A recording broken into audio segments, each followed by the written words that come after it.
Padabadauá, padabadauá, pauá. Em Mangueira, na hora da minha despedida, todo mundo chorou, todo mundo chorou.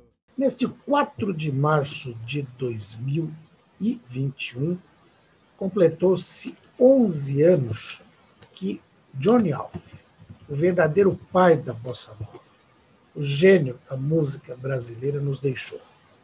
E deixou um legado espetacular. Ele morreu em 4 de março de 2010, no Hospital Estadual Mário Covas, em Santo André, onde foi tratado com todo carinho e atenção pelo professor Dr. Milton Borrelli, um dos mais destacados urologistas deste país, chefe da cadeira de Urologia da Medicina ABC, onde também foi diretor por 2 mandatos, professor da Faculdade de Medicina da Universidade de São Paulo. Durante a internação no Mário Covas, Johnny Alves chegou a fazer um show, a participar de um show dele com Toquinho, organizado pelo professor Borrelli, também violinista, pianista, que tinha o objetivo de arrecadar verbas para que se pudesse pagar uma pensão decente para Johnny Alves assim que ele deixasse aquele hospital. O professor Borrelli havia tratado antes o irmão de Antônio Pesce Filho, o Toquinho, parceiro de Vinícius, e havia tratado o João Carlos Pesce, paraplégico após um acidente de carro, que sonhava ter um filho e conseguiu, graças ao tratamento. Toquinho, na oportunidade, disse ao professor Borrelli que devia um show para ele. Bom, o professor conversou comigo por telefone, o professor que está com 90 anos de idade, mas bastante ativo, bastante lúcido, vai completar 91 em 17 de agosto, leonino, desses bravos, né? Ele, quando viu o artista, o Johnny Alves, pela primeira vez, sem saber de quem se tratava, perguntou seu nome. E ele respondeu humildemente: Alfredo José da Silva. Só depois, o professor ficou sabendo que se tratava do genial Johnny Alves, reconhecido em vários países do mundo por sua obra espetacular. Johnny Alves estava maltrapilho, com câncer de próstata avançado, desorientado, sem recursos. Não havia vaga na urologia, e o professor conseguiu que ele fosse internado na psiquiatria para iniciar o tratamento, até aproveitando a desorientação do paciente. O show, que foi no anfiteatro do Hospital Mário Covas, rendeu recursos para que, depois da alta, Borrelli pagasse uma pensão para o artista ficar. Mas a doença voltou. Ele teve de ser internado de novo no Mário Covas, onde veio a falecer em 4 de março de 2010. Portanto, agora, 4 de março de 2021, completou-se 11 anos de sua morte. A música que deu origem à bossa nova chama Rapaz de Bem.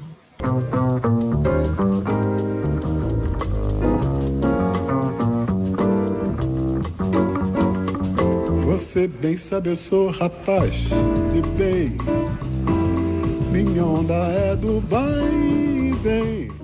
E o grande sucesso de Johnny Alves, que encantou o mundo, é sem dúvida Eu e a Brisa.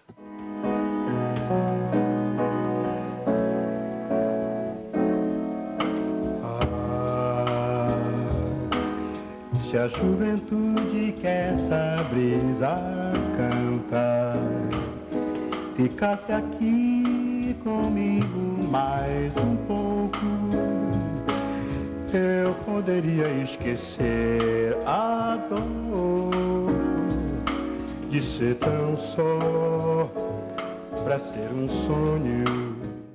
No final da conversa com o professor Dr. Milton Borrelli, ele nos brindou com o envio de uma música que compôs em homenagem aos colegas médicos que lutam bravamente contra a Covid-19.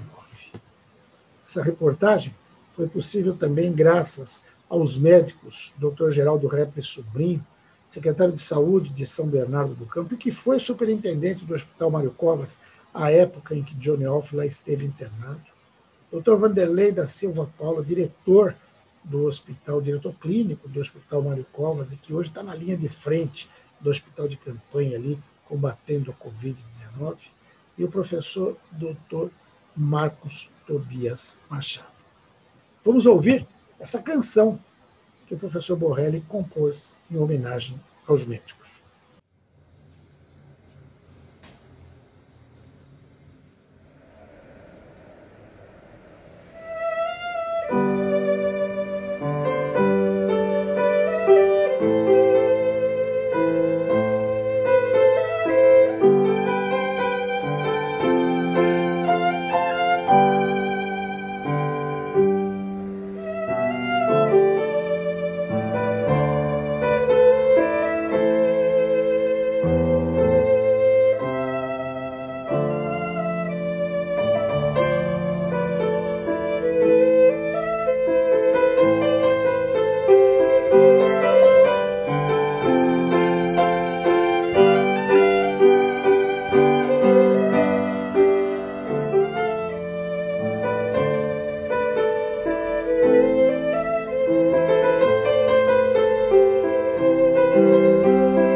E já que a gente está falando de medicina, de urologia, por que não dedicar o bloco Saúde do Homem também a essa questão que envolveu Johnny Alf?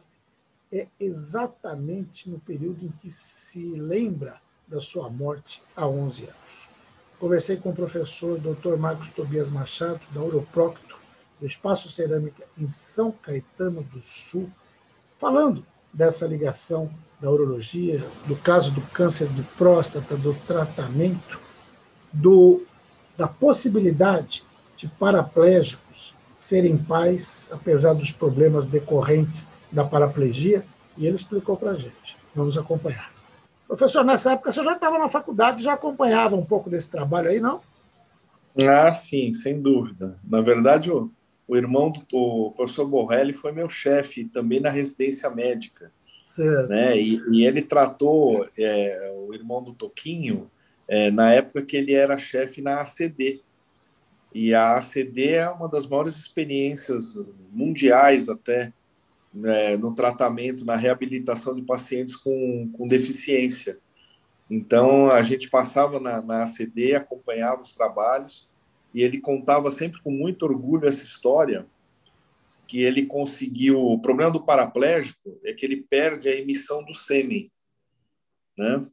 E ele conseguiu... E, além disso, o sêmen, quando é emitido para dentro da bexiga, né? Em muitas situações. E aí ele conseguiu, através de... Tem 2 métodos que você pode usar, ou estímulo vibratório ou estímulo elétrico, né, que é a vibroejaculação e a eletroejaculação.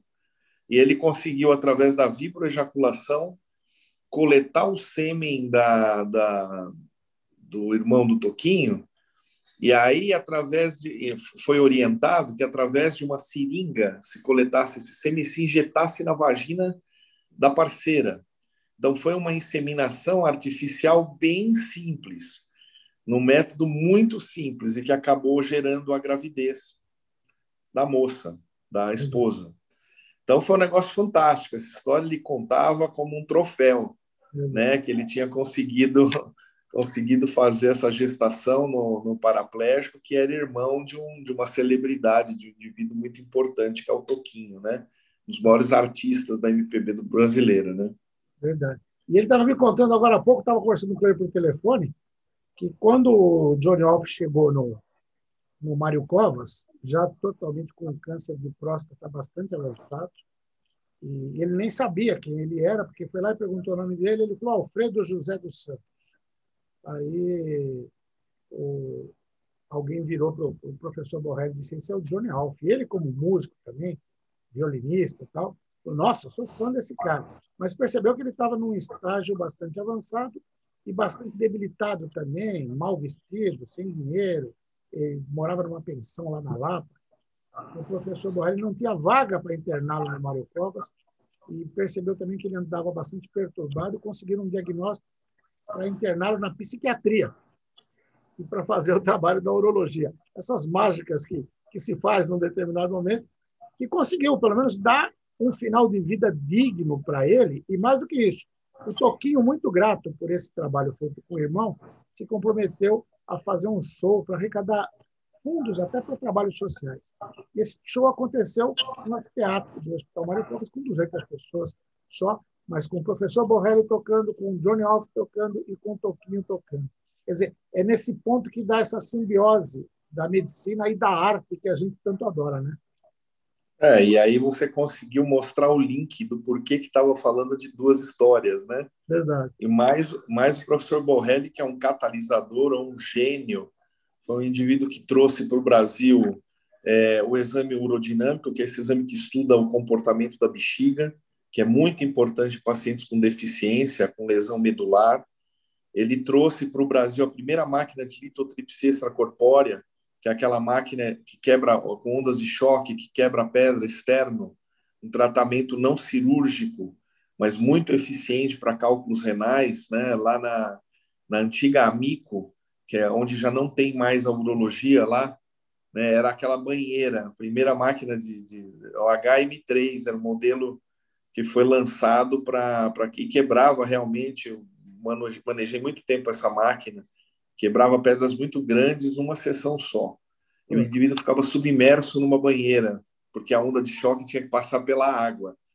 Hoje as máquinas novas têm uma bolha que você encosta no paciente, uma bolha com uma interface com água, onde a onda de choque passa por dentro dela e o paciente não precisa mais ficar submerso na banheira. Você imagina que a onda de choque era forte e o cara dormia e a cabeça caía dentro da água. Aí você catava pela cabeça para não deixar o sujeito afogar dentro da banheira. Olha, cada coisa da história da urologia é muito interessante. Então, o Dr. Borrelli foi o responsável aí por pelo menos essas duas coisas e, com certeza, ele é do time de captação do primeiro transplante renal também, então, do Brasil. Então, assim, o indivíduo que das maiores experiências do doador renal do Brasil. Verdade. Então, você imagina que o indivíduo faz essas coisas assim com muito amor, né? Que ótimo. E aí com 90 anos de idade, conversamos há pouco, também vou fazer uma entrevista com ele sobre o Johnny Alf, com uma vitalidade incrível, 90 anos de idade, e lembrando cada detalhe do tratamento. Eu queria até falar desse tratamento do Johnny Alf, porque, infelizmente, o que aconteceu com ele, acontece com muita gente, que é o diagnóstico tardio. Quando ele chegou para se tratar com o professor Borrelli, o câncer já estava muito avançado e tinha muito pouco o que fazer. Ele fica como exemplo de que a gente precisa procurar o médico muito antes para ter um diagnóstico precoce, né, professor? É muito interessante isso. A gente tem um estudo feito junto com o Hospital do Câncer de Barretos, que hoje se chama Hospital do Amor, onde a gente compara pacientes que foram submetidos ao screening, que é uma detecção precoce, consultas precoces, comparando com pacientes que chegam ao hospital, como o Johnny Alf chegou. Você tem praticamente 3 vezes mais casos avançados do que o indivíduo onde uma unidade móvel de saúde que o Hospital do Câncer tem visita cidades e aí faz o rastreamento precoce desse paciente. E a gente comparou a amostra da unidade móvel com a amostra dos pacientes que chegavam no Hospital do Câncer.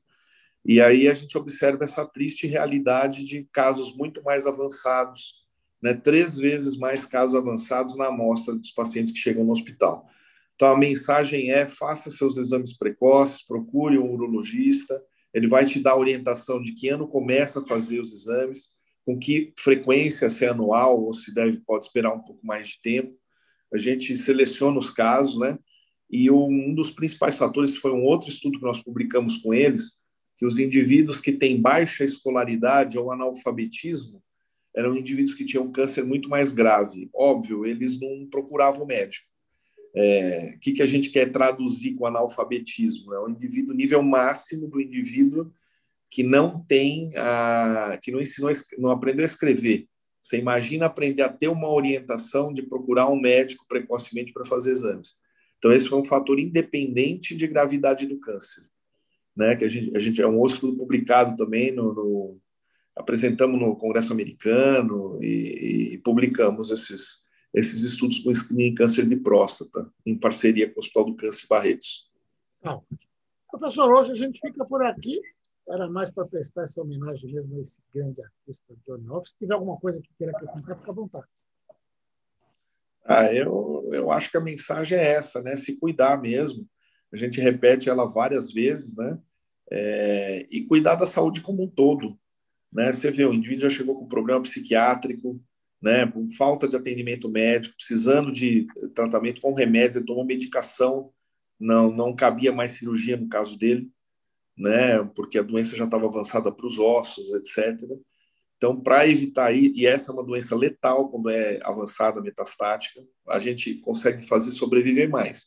Antigamente sobrevivia 3 anos ou menos, hoje sobrevive 5 anos ou mais. Então, a gente conseguiu alargar o tempo, mas ainda não consegue curar essa doença metastática avançada. Então, a ideia é procure um médico para fazer o diagnóstico precoce e aí poder ter uma sobrevida longa, uma qualidade de vida. Tá ótimo. Professor, obrigado por essa entrevista e até a próxima. Até a próxima. Um abraço. Professor Dr. Marcos Tobias Machado, da Oroproctor de São Caetano do Sul, falou com você.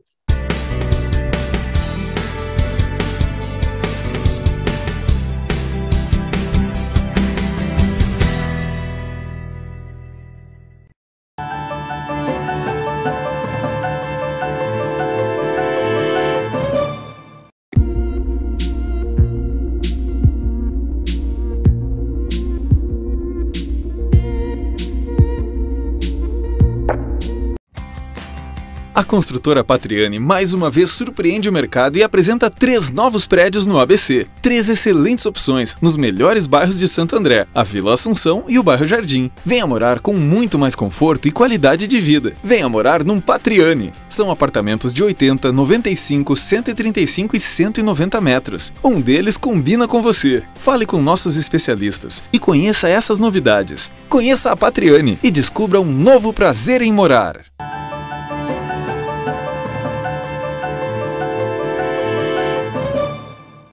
Muito bem, amigos telespectadores, amigas telespectadoras, caros internautas que nos acompanham pelas redes sociais. E hoje a gente vai abordar um dos temas que quem me conhece sabe que é uma das minhas paixões. O vinho. E para falar de vinho de qualidade, eu tenho a honra e a satisfação de, pela primeira vez, entrevistar uma representante dessa importadora que eu conheço já há uns bons anos, já adquiri vários rótulos deles, mas nunca tinha tido a oportunidade de bater um papo para conhecer mais detalhes. Eu vou falar com a Bianca Verotti, que é diplomada pela W7, né? Wine Spirit, depois ela vai explicar. É uma certificação inglesa importantíssima, mas é diretora de comunicação da Zahil importadora de vinhos. Tem 35 anos no mercado. Bianca, muito obrigado por me conceder o prazer dessa entrevista. Joaquim, eu que fiquei feliz e emocionada. Obrigada pelo convite e de poder estar aqui falando sobre outro, que é a minha paixão também, porque antes de ir trabalhar eu já era apreciadora e fui estudar e aí acabou escolhendo o vinho como profissão. Mas então é ótimo poder falar com alguém que também compartilha essa paixão. Obrigada. Maravilha, somos apaixonados pelo vinho.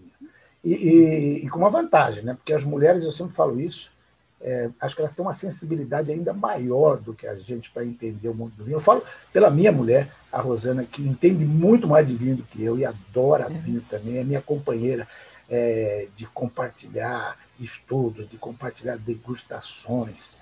E quando eu recebi um material da Zahil, que encanta todo mundo, claro, fala dessa importação de 2.000 garrafas do Barca Velha, que é um ícone do vinho português, né? Eu que estou acostumado a tomar outros vinhos dessa casa maravilhosa, né? O Papa Figos, que é muito legal, o Esteva, Ferreirinha. Só que o Barca Velha é algo assim que pro pobre mortal como eu, assim, fica quase inatingível. Mas eu falei, bom, eu tenho que falar com a Zarrio. Depois nós vamos falar do Barca Velha. Eu quero falar do começo da história da Zarrio, lá em 1986.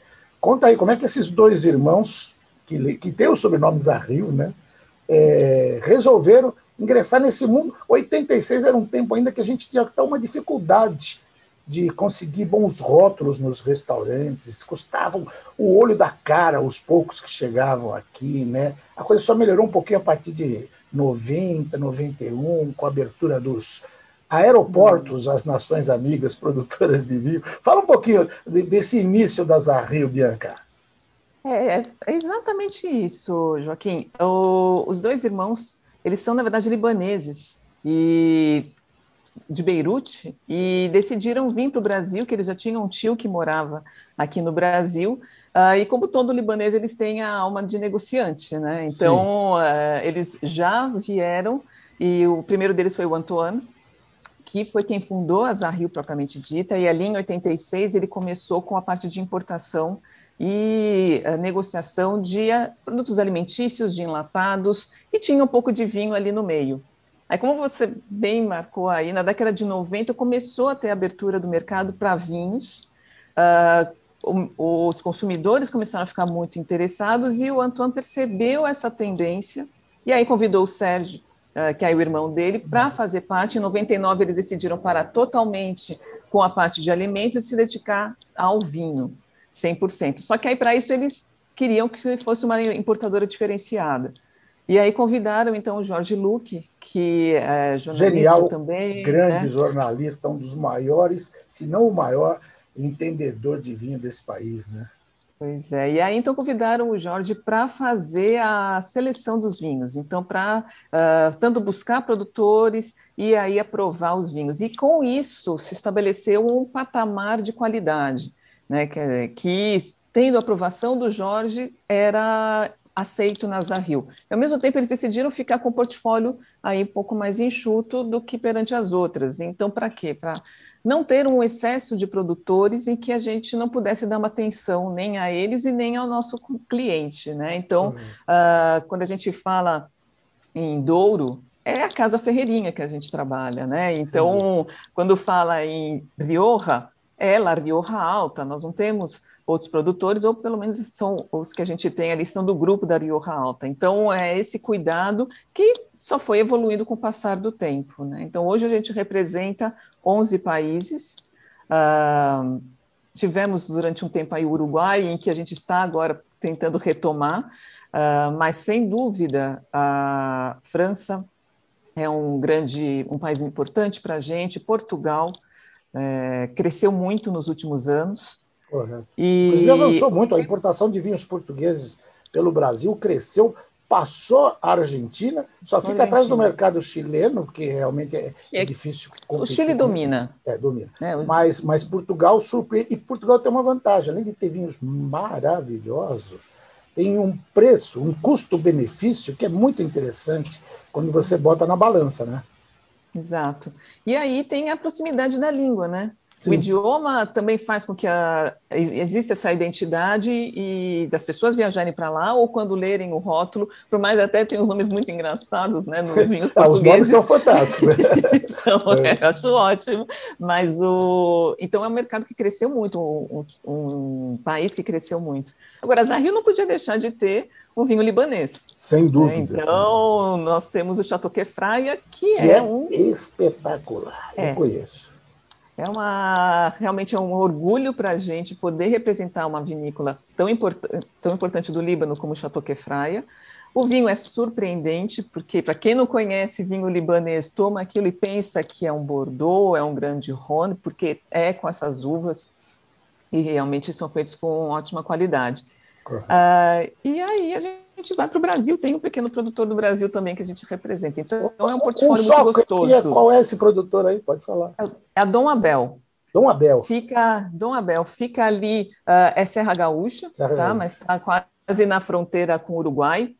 É pequena a produção, então, mas já ganhou também como melhor Cabernet Sauvignon do Brasil, e tem espumantes, enfim. Deve ter um taná bom também, porque aquela região também planta um taná. Ali está na região da Campanha Gaúcha, ali, né? Exato. Uhum.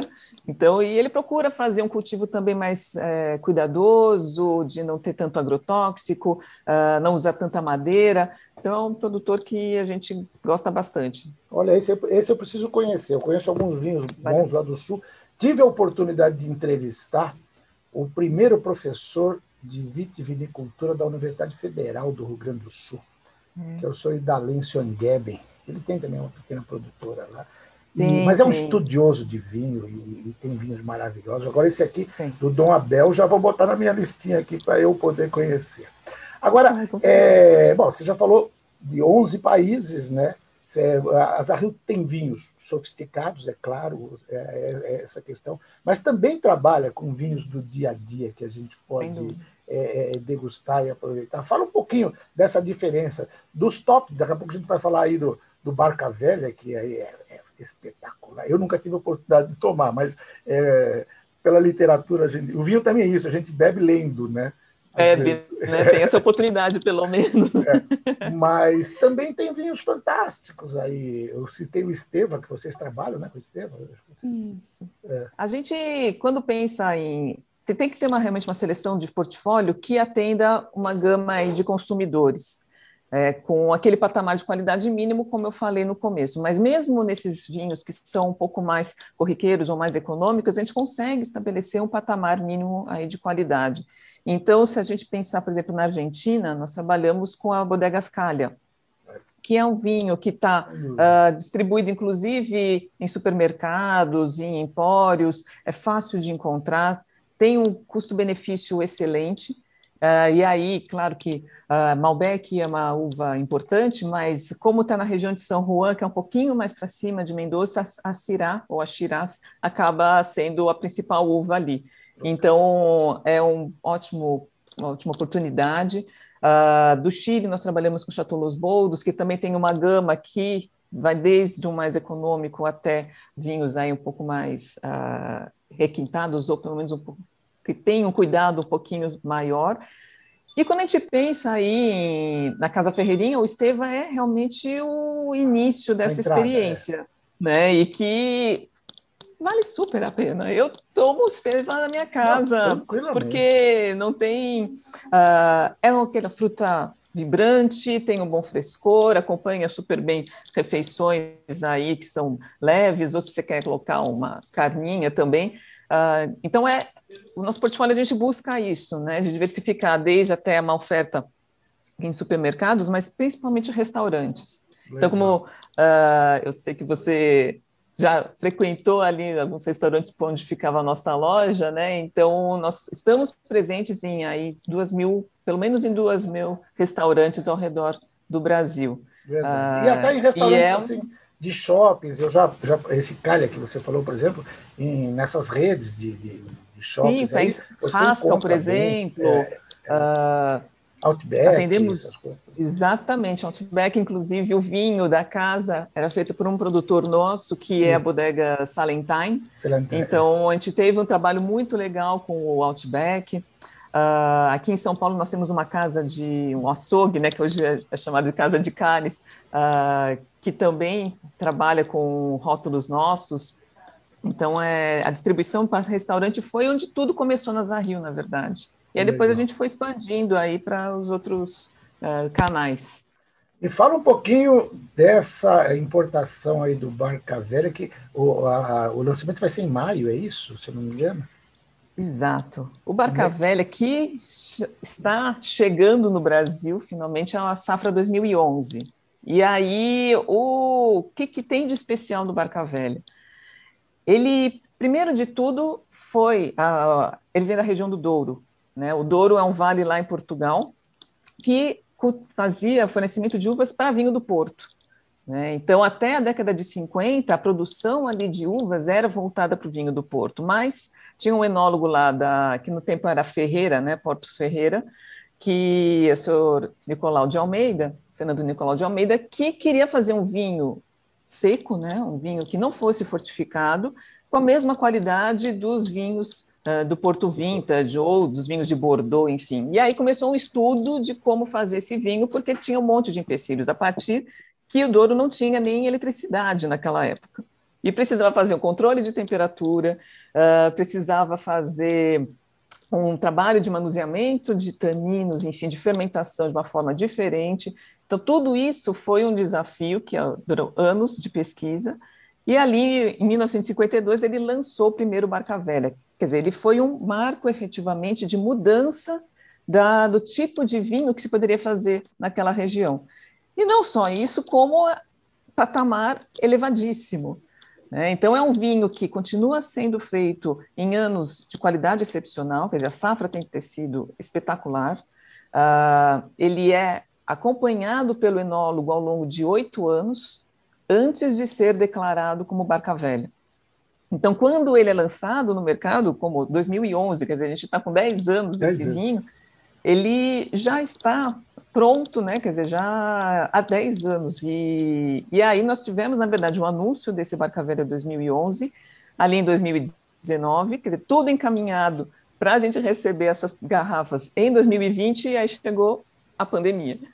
Então parou tudo, inclusive Portugal, eles brecaram, e aí foi em setembro do ano passado que eles retomaram e decidiram colocar o Barca Velha à venda, e aí chega aqui no Brasil em maio.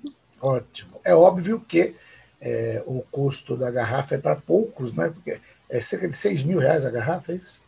Exatamente. Mas, olha, vou te falar, quem tiver a oportunidade de provar não pode perder, porque com certeza é espetacular. Eu lembro de ter assistido, você falou do Jorge Luque, eu sou fã dele, ouço todos os dias, né, na CBN, um pouquinho antes das 2, com o Carlos Alberto Sardenberg, né, um programa fantástico.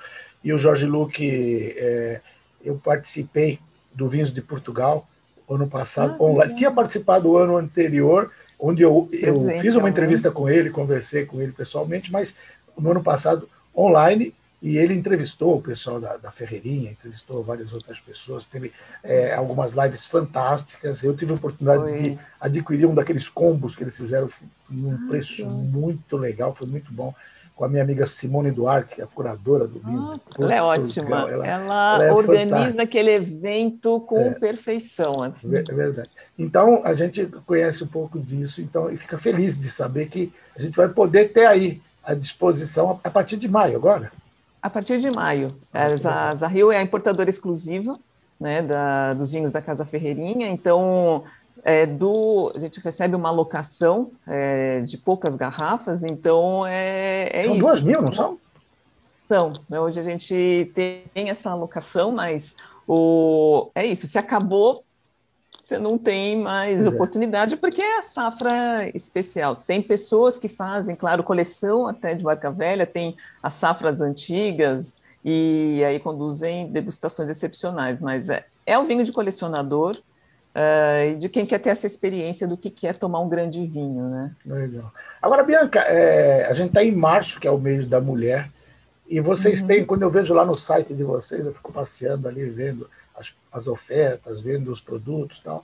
Vocês têm um negócio, a taça é delas. Me fala um pouquinho a respeito disso, porque é o mês da mulher, né?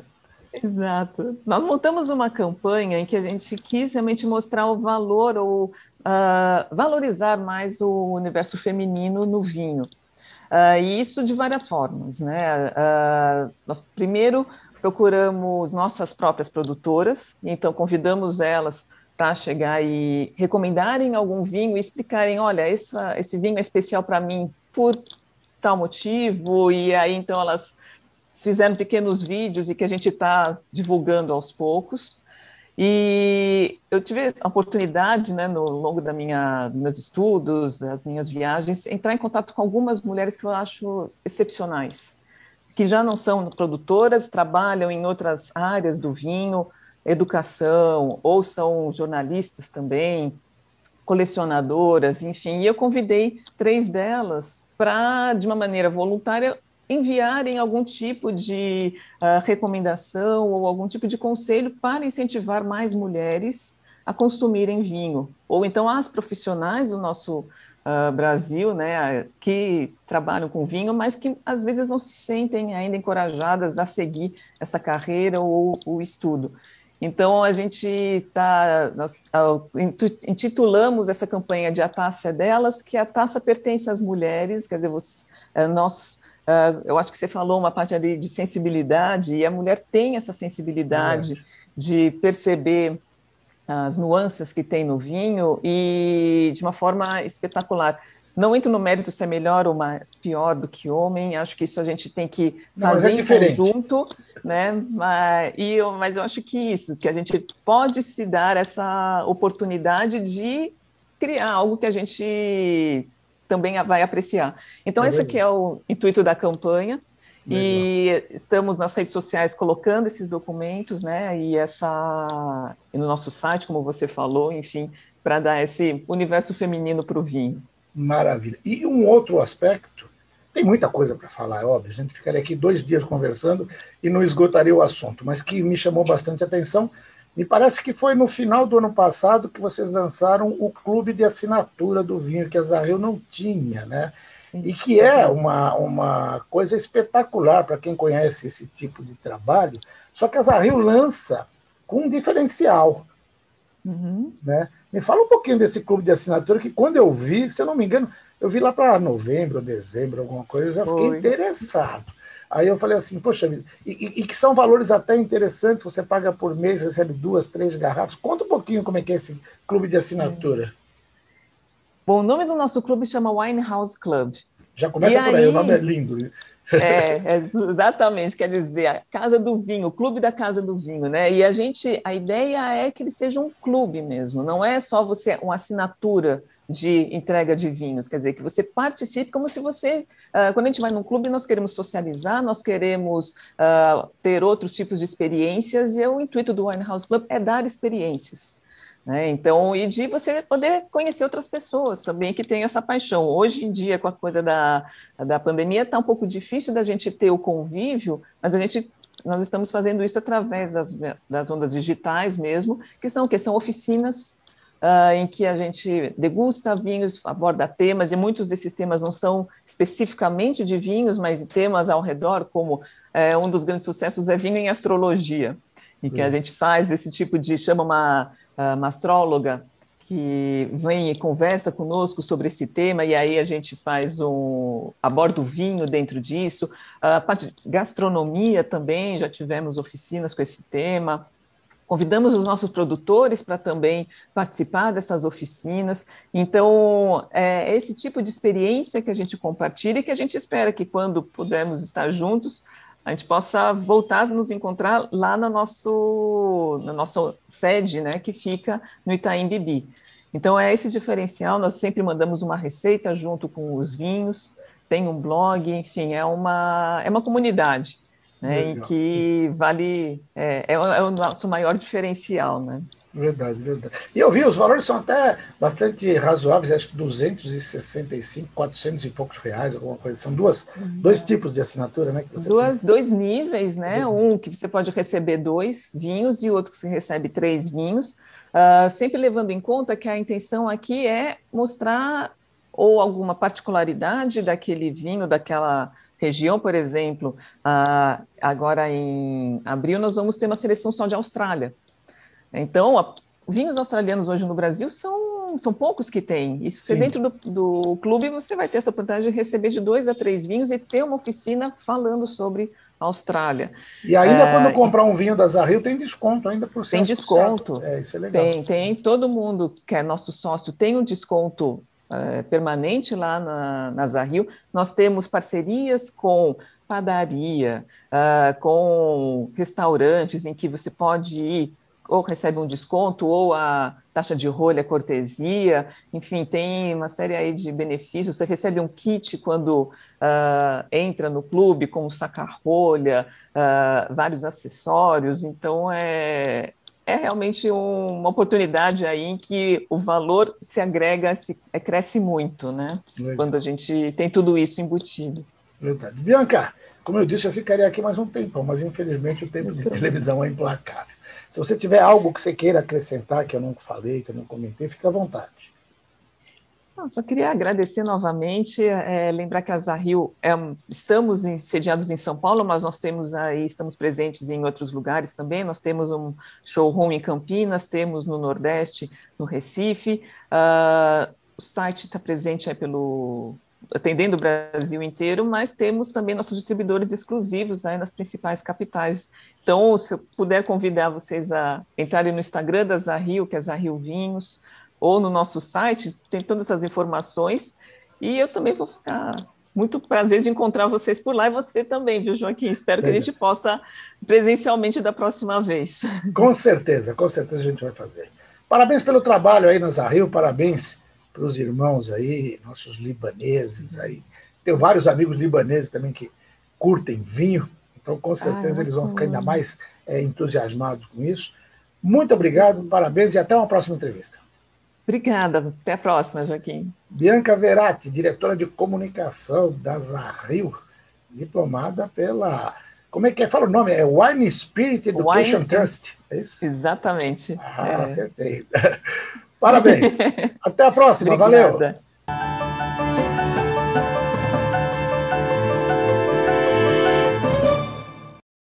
Muito bem, amigos telespectadores, amigas telespectadoras, caros internautas que nos acompanham pelas redes sociais, e chegou aquele dia de todo ano de a gente começar a pensar na declaração do Imposto de Renda 2021, ano base 2020, porque o leão está aí batendo a porta.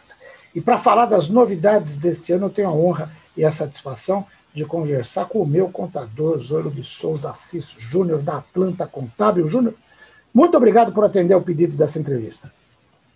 Joaquim, o prazer é nosso em estar aqui no seu programa, e estamos à disposição para elucidar algumas dúvidas que as pessoas possam ter sobre essa matéria de imposto de renda e trazer algumas novidades desse ano que o programa já informa. Quando você abre na primeira página do programa e já linka as novidades desse ano, e uma delas, eu posso já adiantar, é a devolução do auxílio emergencial.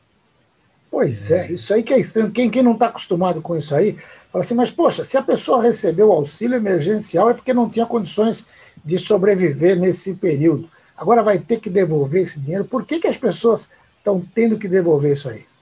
Então, vamos recordar, o auxílio emergencial foi aquele auxílio que o governo fez para cerca de 67 milhões de pessoas, né? Acontece que dessas 67 milhões de pessoas, tem 3 milhões, mais ou menos, que a Receita detectou que essas pessoas receberam o auxílio emergencial, mas tinham renda tributável em torno de R$22 mil, e dessa forma eles não poderiam ter recebido o auxílio. Correto. Então agora, quando você for entregar a sua declaração, receber o auxílio e informar as suas rendas, o programa automaticamente vai dar um aviso e já vai criar o DARF para você recolher no prazo inicial do imposto a pagar, que é 30 de abril, da parte que você deveria devolver. Então, certo. Se você... É uma parcela de R$600, mais ou menos, né? Não se esqueça que essa soma de rendimentos também é do seu dependente, caso o seu dependente tenha renda. Então, precisa tomar um cuidado, mas ao fazer o imposto de renda, essa autodenúncia vai acontecer e o DARF vai ser emitido. Tá certo. Então, tem 3 milhões aí de contribuintes que vão ter que devolver aí cerca de, sei lá, R$3 mil por cabeça, não sei, é R$600 por alguns meses, né? Tá. Mas é um volume respeitável de pessoas que... Agora, evidentemente, se a renda dele foi inferior a 22 mil, e não é para somar o auxílio, tá? É a renda dele e o auxílio separado. Se a renda dele é inferior a 22 mil, ele nem precisa declarar imposto de renda, porque para você declarar imposto de renda, a renda tributável é 28 mil e quebradinhos. Então, o que precisa tomar cuidado realmente é que são números diferentes, né? Deixa eu ver se eu entendi. Ele devolve esse dinheiro, mas não vai entrar como receita do ano, como renda, ou entra também como renda e entra para o cálculo do imposto de renda? Não, ele não entra para o cálculo do imposto de renda, mas já vai gerar o DARF. Vamos supor que você recebeu 5 parcelas de 600, que dá 3 mil. Você vai ter que devolver os 3 mil. Porque e tem que agradecer ainda que não estavam cobrando juros e correção monetária, né?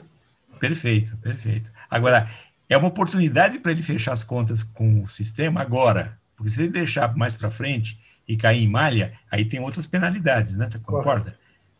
Entregar a declaração até 30 de abril, caso não prorrogue, e já pagar em 30 de abril o DARF dessa parte da devolução do auxílio emergencial.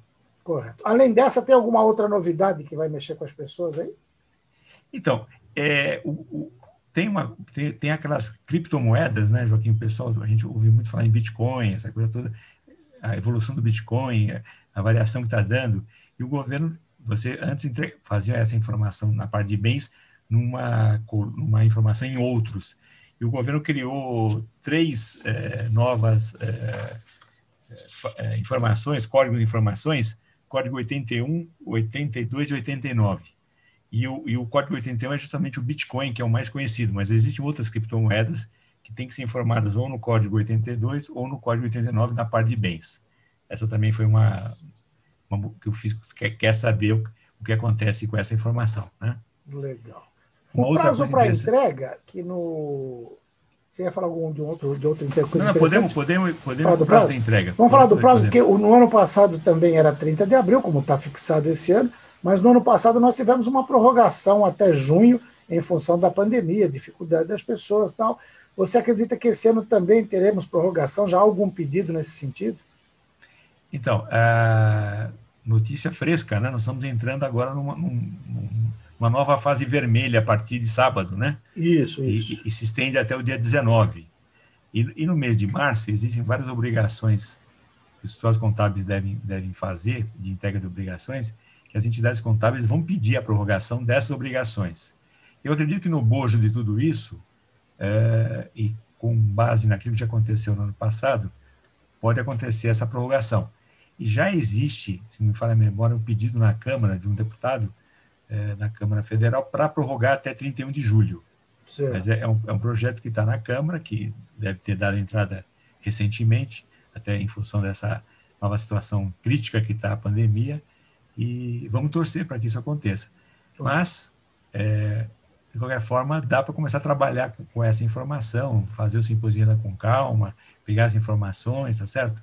E agora é interessante entregar como o governo está projetando ter uma restituição até maior nesse ano. Você estava me dizendo isso antes de a gente começar a gravar. Aqui o programa é transparente, a gente sempre conta para todo mundo. Não é que eu saiba, não. O Júnior estava me contando. Então, quem declarar antes também tem a possibilidade de receber antes a restituição, né? Perfeito. O primeiro lote da restituição será maio, 31 de maio. Você viu? O prazo final é abril e o primeiro lote é maio. Mas para aqueles que entregarem antes, agora em março, com certeza vai ser em maio. Né? E essa informação que eu tinha te dado é a seguinte: esse ano devem declarar cerca de 32 milhões de contribuintes de imposto de renda. E a Receita já fez uma projeção desses 32 milhões e 600, mais ou menos, 60% vão restituir. Por 60%? Quê? 60%. Por quê? Porque a tabela está congelada, né? Esse é o grande impasse. Você, na pior das hipóteses, você tem aumento do seu salário por dissídio, essa coisa toda, mas a tabela não se corrige há muitos anos. Então, eles estão estimando que de 32 milhões de declarações entregues, 60% vão ser de pessoas que vão restituir imposto de renda. Correto. E esperamos que o governo tenha dinheiro para pagar essas restituições, porque os caixas estão combalidos, não só os das empresas, mas também os dos governos e do governo federal, consequentemente, né? De qualquer forma, desde o ano passado, vão ser 5 lotes. Os 5 lotes vão permanecer. E o último lote é em setembro. Né? Quer dizer, mesmo que prorrogue para julho, né, que é a expectativa, setembro é o último lote de restituição. A não ser que você caia em malha. Caiu em malha, isso já não vale mais. Você tem que corrigir a malha, mas o governo tem pago sim, viu, Joaquim? Eles devolvem sim, com certeza. Legal. Bom, as empresas já deveriam ter entregue os informes de rendimento para os seus funcionários. Tem algum prazo ainda para entregar? Como é que está isso para poder declarar, né? Claro. Então, as empresas já deveriam ter entregue isso até dia 26 de fevereiro. Os bancos, inclusive, as informações financeiras dos bancos Se você for no site do seu banco hoje, você vai ver que já está lá a informação financeira. As clínicas médicas informaram que o governo, a DEMED, ele informa qual foi o cliente que esteve na clínica dele e quanto pagou, né, que é uma obrigação também das clínicas médicas, que é a DEMED. As empresas entregaram a DIRF também, que é a relação de imposto de renda de fonte, também foi entregue dia 26 de fevereiro, foi para o final. E tem a tal da DIMOB, que é aquelas que as imobiliárias têm que fazer, informando quem pagou e quem recebeu o aluguel e quanto a imobiliária cobrou de comissão. São todas as obrigações deveriam ter sido entregues até 26 de fevereiro. Quero acreditar que as empresas todas cumpriram esse prazo. Tá certo. Uma coisa que a gente sempre fala é o valor mínimo que você já falou, quem ganhou acima de 28 mil e alguma coisa por aí, uns trocadinhos, né? Exato, 28.559,70, 28.559,70 tem que declarar imposto de renda, né, como renda bruta. E existem outras condições que eu posso repetir para você, iguais do ano passado. Né? Quem tem rendimento isento ou tributável na fonte, até 40 mil, acima de 40 mil reais, também tem que entregar. Quem tem patrimônio, né, na parte de bens, acima de 300 mil, tem que entregar. Quem fez operação rural, acima de 142 mil, tem que entregar também. Quem tornou-se residente no Brasil, né, a pessoa veio do exterior para trabalhar no Brasil, até 31 de dezembro ele estava no Brasil, tem que fazer o seu imposto de renda também. Quem operou em bolsa de valores, né, com prejuízo ou ganho, tem que fazer o seu imposto de renda também, é obrigatório fazer. Quem fez algum tipo de alienação de ganho de capital, ou de bens, ou de cotas de empresa, enfim, também tem que declarar. E também quem fez aquela operação de isenção de imposto de renda, não sei se você se lembra. Sim.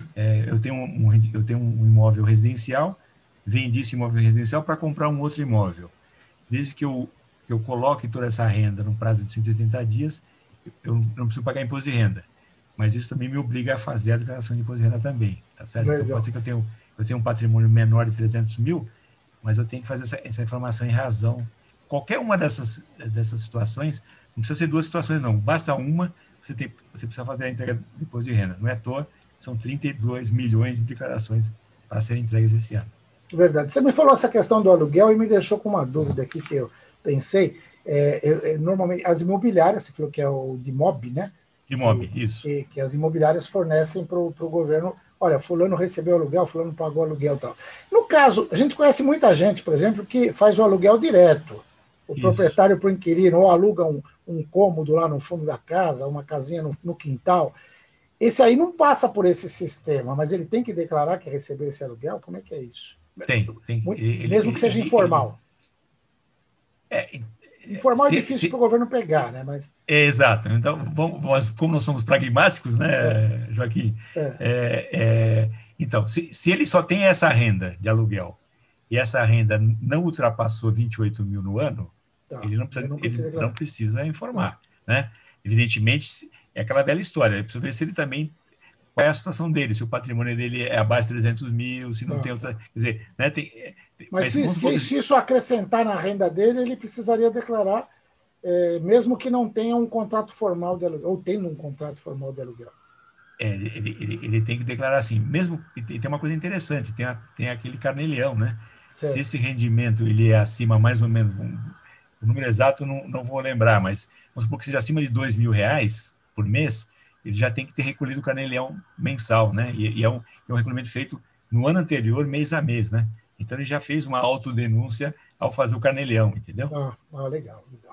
Bom, o programa continua daquele jeito, ele é automático, ele te dá dicas se você deve fazer em conjunto, separado. Na hora que você vai preenchendo, se você fizer junto com a esposa, ele entender que separado você tem melhores condições, ele te oferece essa opção, modelo simplificado, modelo completo, como é que é isso?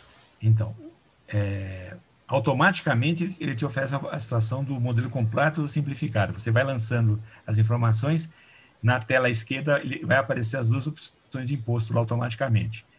Agora, essa história do cônjuge, declarar em conjunto ou não, essa não. Você tem que fazer uma simulação você mesmo. Você faz primeiro a sua declaração completa, aí faz a outra declaração, primeiro da sua e depois da sua esposa, e compara as coisas. essa colher de chá o programa ainda não faz, não. Tá? Normalmente é mais vantagem fazer separado ou junto? Depende de cada caso. Vai depender muito dos rendimentos e dos abatimentos, porque você sabe que o dependente, você vai colocar sua esposa como dependente, o abatimento dependente é uma vergonha, né? Sim, é verdade. Continua R$ 2.275,08, né? Antes fosse só isso, né? Exatamente. Então, por exemplo, então pode ser que depende do rendimento, que você vai dividir por 2, numa declaração simplificada, seja o caso. Eu falei, precisa realmente fazer um trabalho um pouco maior aí, fazer as 2 declarações e ver o que é melhor. E isso não é ilegal. É legal você fazer esse tipo de opção e pagar menos imposto, sem dúvida nenhuma. Legal. Júnior, a gente está no jornal, o tempo aqui é mais curto, mas a gente vai falar mais vezes. Perfeito. Tem só uma coisa que a gente sempre fala todo ano e que eu faço questão de divulgar, que é a doação para as entidades sociais. A gente fala da FEASA e eu faço isso anualmente, eu faço questão de doar, porque é o que a gente sempre fala, né? A gente sabe para quem vai o dinheiro, vai direto. Não vai dar para o governo repartir depois, que a repartição nunca é a melhor possível, né? Perfeito.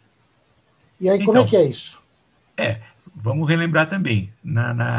Só pode fazer essa destinação com redução do imposto a pagar quem está na declaração completa, né? Quem está na simplificada não pode fazer esse tipo de situação. Não que ele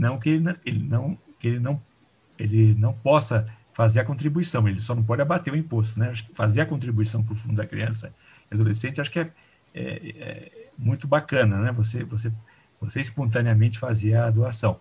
Só que para você fazer o abatimento, você precisa estar na declaração completa e você pode abater até 3% do imposto devido, né? Se você entrar lá na declaração completa e fizer uma verificação no resumo da declaração, clique em doações diretamente na declaração, ECA. Lá vai aparecer se você quer doar a nível nacional, estadual ou municipal. Lembrando da FEASA, então você precisaria fazer a nível municipal, Santo André. Recolhe o DARF, esse DARF ele vence em 30 de abril, não pode parcelar, né? Recolhe o DARF e encaminha para a FEASA com uma cartinha, porque a FEASA vai usar essa sua carta para direcionar esse recurso direto para a FEASA, porque quem recolhe para o fundo, vai para o fundo. Se você quer recolher, mas para a FEASA, que é o caso que nós estamos comentando agora, tem que fazer uma cartinha, a FEASA pega essa carta e uma cópia do seu DARF e vai lá no fundo e recebe essa quantia, certo? Se você não tem interesse em direcionar, o importante é fazer a doação e no fundo que você achar, né, o nacional, o estadual, municipal, esse dinheiro certamente será bem usado aí pelas entidades sociais do Brasil afora. Com certeza. Eu fiz o ano passado, fiz no ano anterior, sempre por orientação tua, e não me arrependo. Pelo contrário, eu fico satisfeito de saber que a gente está colaborando com trabalhos importantes. Júnior, hoje, infelizmente, a gente vai ficar por aqui. Se você tiver algo para acrescentar, fica à vontade. Eu sempre comento isso, né, Joaquim, que o imposto de renda, na verdade, a declaração do imposto de renda que se entrega em 30 de abril, é um trabalho que você tem que fazer desde o ano anterior, né?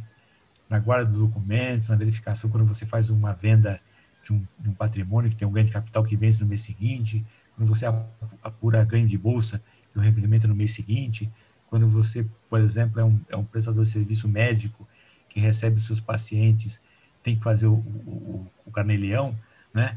Pode usar o livro caixa do Carnê-Leão também, que é uma ferramenta interessante também para os médicos, que eu sempre indico.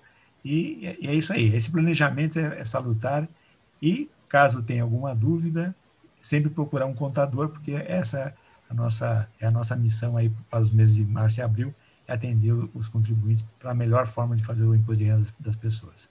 Nós estamos lá no escritório à disposição daqueles que nos procurarem. Tá ótimo. Júnior, obrigado pela entrevista e até a próxima, que a gente vai falar mais vezes durante este ano aqui na entrega do imposto de renda.